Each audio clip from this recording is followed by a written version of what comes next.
A presidenta Dilma Rousseff anunciou hoje a reforma ministerial e administrativa. A troca de comando nos ministérios levou em conta a influência política dos novos ministros no Congresso Nacional. E daqui a pouco a gente mostra a gente já vai falar sobre essa reportagem. Além dos cortes e trocas nos ministérios, a reforma inclui a diminuição de salários da presidenta, do vice-presidente e dos ministros. Também serão cortadas secretarias e 3 mil cargos comissionados. A redução de gastos vai atingir ainda passagens aéreas e também contas de água, luz e telefone. Para diminuir os gastos públicos e enxugar a máquina administrativa, o número de ministérios caiu de 39 para 31, 8 a menos. 30 secretarias nacionais que integram os ministérios serão cortadas e 3 mil dos 22 mil cargos em comissão do governo federal serão extintos, 13,5% a menos. A presidenta Dilma, o vice Michel Temer e os ministros terão os salários reduzidos em 10%. Em vez de R$ 30.900, eles vão receber R$ 27.800. Os gastos de custeio e de contratação de funcionários terceirizados serão reduzidos em até 20%. Vai ser criada uma central de automóveis para reduzir a frota de veículos. Metas de eficiência no uso de água e energia serão definidas. E gastos com telefone, diárias de viagens e passagens serão reduzidos. Os ministros, por exemplo, não vão mais viajar de primeira classe.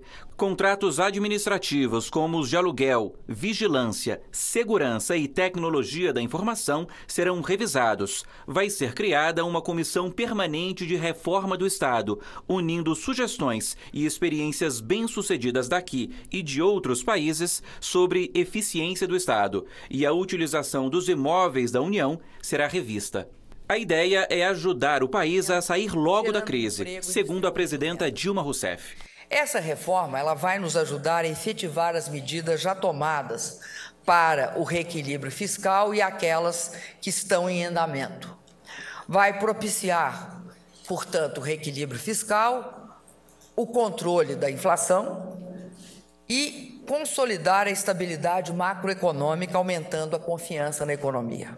Este professor de economia da Universidade de Brasília esperava cortes mais ousados. Mesmo assim, avalia que a iniciativa é importante. Foi feita uma estimativa que se reduzíssemos os ministérios, cortássemos os cargos comissionados, dava alguma coisa em torno de 200 milhões de reais. 200 milhões de reais não é nada em relação aos bilhões que nós precisamos cortar. Mas é uma iniciativa do governo mostrar que o governo está sensível a algum tipo de mudança. As mudanças serão concretizadas na semana que vem. Uma medida provisória vai definir as alterações estruturais, como o corte e a fusão de ministérios. Um decreto vai englobar os gastos de custeio, como a redução das contas de água, luz e telefone. E uma mensagem presidencial vai ser enviada ao Congresso para permitir a redução salarial da presidenta, do vice e dos ministros. A troca de comando nos ministérios levou em conta a influência política dos novos ministros no Congresso Nacional. Depois de muita negociação, a presidenta Dilma Rousseff concluiu a reforma administrativa.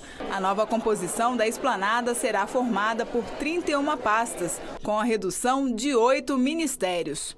Os Ministérios do Trabalho e da Previdência Social serão unificados e o ministro será Miguel Rosseto. 2 secretarias nacionais serão criadas, a do Trabalho, dirigida por José Lopes Feijó, e a da Previdência, que será comandada por Carlos Eduardo Gabas. Outra fusão será feita com as secretarias de Políticas para as Mulheres, de Igualdade Racial e de Direitos Humanos, que passam a compor um único ministério, dirigido por Nilma Lino. Cada assunto terá uma secretaria nacional. A de Políticas para as Mulheres terá Eleonora Menecute no comando, a de Igualdade Racial, Ronaldo Barros, e a de Direitos Humanos, Rogério Satilli.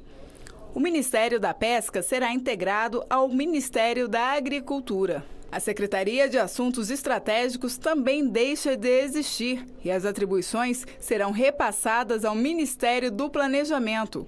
A Secretaria-Geral da Presidência passa a se chamar Secretaria de Governo e vai receber ainda as atribuições da Secretaria de Micro e Pequena Empresa e da Secretaria de Relações Institucionais. O ministro será Ricardo Berzoini.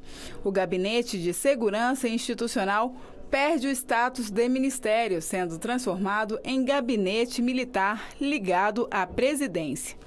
Além dos cortes e fusões de pastas, a presidenta Dilma também mudou o comando de alguns ministérios. No Ministério da Saúde sai Arthur Quioro. No lugar dele assume o deputado Marcelo Castro, que é filiado ao PMDB. Na Casa Civil sai Aloísio Mercadante. Jacques Wagner, atual ministro da Defesa, assume a pasta. No lugar de Jacques Wagner, assume o atual ministro da Ciência e Tecnologia, Aldo Rebelo. Já no lugar de Rebelo, entra o deputado Celso Pancera, do PMDB, para comandar a Ciência e Tecnologia. No Ministério da Educação, sai Renato Janini. Na vaga dele, assume Aloísio Mercadante. No Ministério das Comunicações, sai Ricardo Berzoini e o deputado André Figueiredo, do PDT, será o ministro. Na Secretaria de Postos, sai Edinho Araújo. No lugar dele, assume Helder Barbalho, do PMDB. André Figueiredo, novo ministro das Comunicações, disse que vai trabalhar para melhorar o relacionamento entre o governo e o Congresso. Que nós possamos também servir de interlocutores, alguns parlamentares que foram ungidos à posição de ministro, interlocutores para que nós possamos, cada vez mais, fazer a aproximação dos poderes e, consequentemente, fazer o Brasil sair dessa crise política e da crise econômica que hoje vive. O novo ministro da Saúde, Marcelo Castro, defendeu a CPMF para a saúde e propôs mudanças na cobrança do imposto. Nós vamos manter a mesma alíquota de 0,20% e vamos arrecadar o dobro. Por que arrecadou o dobro? Porque a União vai ficar com o mesmo valor que iria arrecadar anteriormente e 50% nós vamos dividir para os estados e para os municípios. 25% para os estados e 25% para os municípios. Como é que nós vamos arrecadar o dobro com a mesma alíquota? Cobrando no crédito e no débito.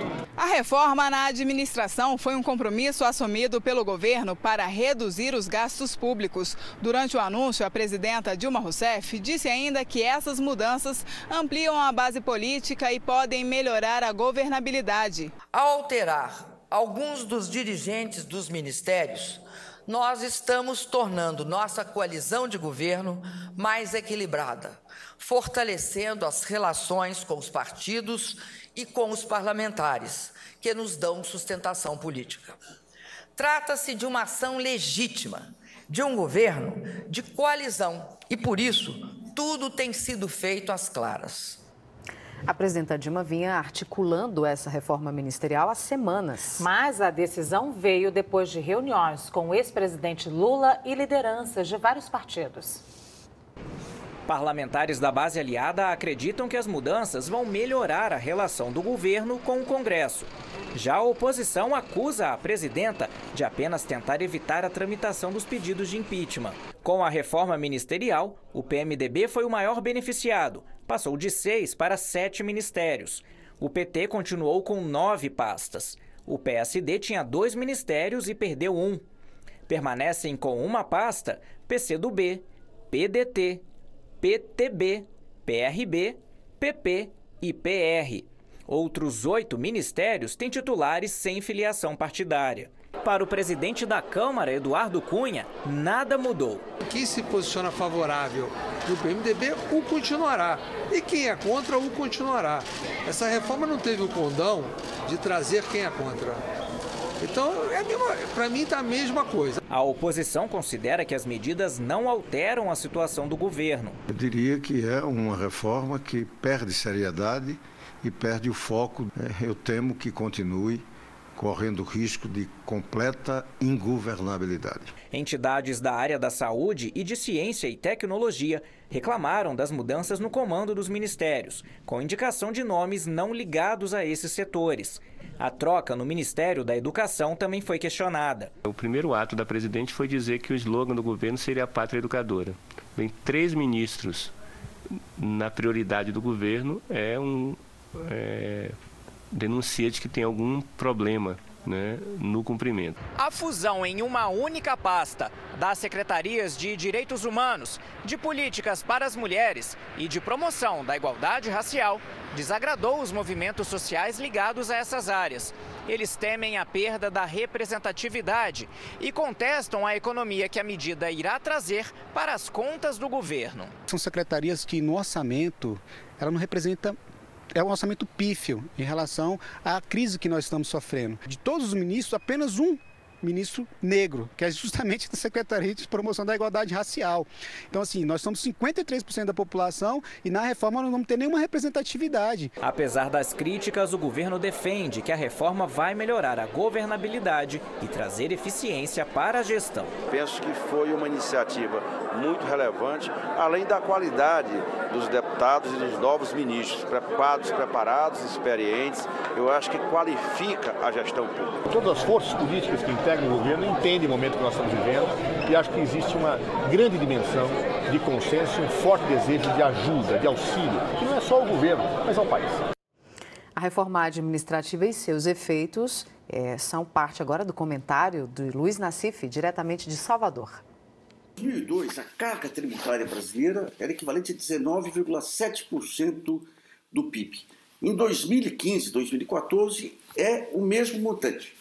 Então, não teve aumento de impostos como se vende usualmente. Quando se faz a reforma administrativa, ela não visa reduzir despesas. Se for pegar a estrutura de despesas do Estado brasileiro, está ligado aos serviços públicos. É despesa com pessoal, são os professores que são pagos, é saúde, que tem compras de remédio. Então, são despesas que, se você fala em cortar, você tem que dizer onde.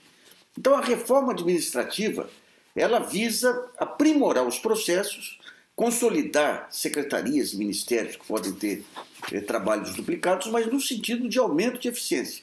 A redução de despesa que vai ocorrer com os cargos comissionados, com a presidente abrindo mão aí de parte de seu salário, os ministros também, é meramente simbólica. É um sinal de que, olha, o país está passando uma dureza, nós vamos compartilhar o sacrifício do povo. Mas para se pensar em despesas estruturais, como se quer, você vai ter que reduzir gastos com saúde e educação, ao mesmo tempo em que a população que defende que o Estado é muito gordo também não abre mão de uma educação pública de qualidade, de serviços públicos de qualidade na área de saúde. Então esse jogo é muito mais um jogo de efeito, e o que é mais importante são as mudanças administrativas que vão ser anunciadas aí nos próximos meses, buscando agilizar a máquina pública. Se vier com um trabalho de desburocratização, melhor ainda.